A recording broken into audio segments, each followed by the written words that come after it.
ఎన్నో సమస్యలు ఉంటాయి. ఏండ్లకేండ్లు ఆఫీసుల చుట్టూ తిరుగుంటారు.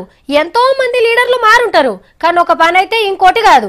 బడుంటే సార్లు రారు, బస్ వస్తేందుకు రోడ్ ఉండదు, నలుగురు కూర్చొని మాట్లాడుకోనికి ఒక బిల్డింగ్ ఉండదు. గట్లనే రోగమోన పోస్తే దూరంలో ఉన్న మండలానికి పోవాల్సిందే. చాలా ఊర్ల పరిస్థితి గిట్లనే ఉంటది కదా. కానీ పెద్దసారి అడిగి పెడితే ఊరు ఆలదే మారిపోతుంది. మొన్న లక్ష్మాపూర్, కేశవవరం, ఇయ్యాల మూడుచింతలపల్లి. సీఎం సార్ అడుగు పెట్టిండంటే వరాలవానే. మేడ్చల్ జిల్లా మూడుచింతలపల్లెకు ఇంటి యాళ్ళ ఊరోళ్ళ సమస్యలు మొత్తం అడిగి తెలుసుకుంటూ ఏదడిగినా కాదు లేదు అనకుంటే సాంతం చేసి పడేసిండెమ్మటే.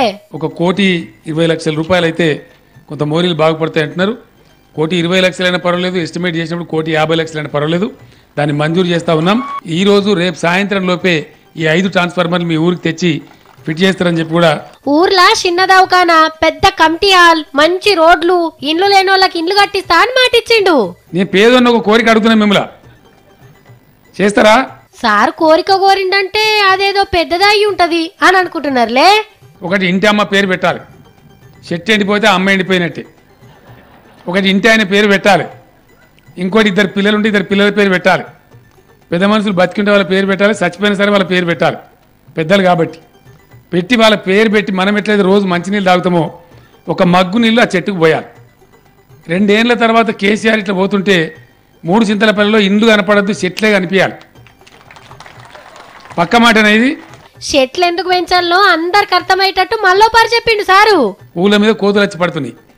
కోతులు ఎందుకు వస్తున్నాయి ఊళ్ళ మీదకి? వాడు తప్పేం లేదు పాపం. అవి ఉన్న జాగాను మనం ఖరాబు చేసినాం. వాడికి ఇంత మేడిపండో, తునికిపండో, మొర్రిపండో, ఓ మర్రిపండో అడవి మీద దొరికితే అవి తినుకుంటే అవి అక్కడనే ఉంటుండే. అవన్నీ మనమే కథం పడుతుంది. అవి ఏం చేస్తే మన ఇంటికి వచ్చి మంచిగా మనం తినేటి గుంజుకొని పోతున్నాయి. అంత వాడు తప్పేమని చెప్పు. పాపం కొండంగని పట్టుకొస్తే కోతి పోతున్నారని కొండంగని తెచ్చారు.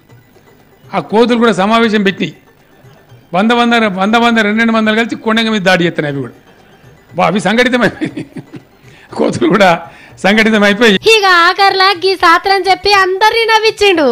4-5 మైళ్ళు పోవాలి బిడ్డ, పోతే కానీ మరి కొద్దిగా రాత్రి మిగిలింది సలన్నం ఉన్నది తినిపోతావా అన్నాడు.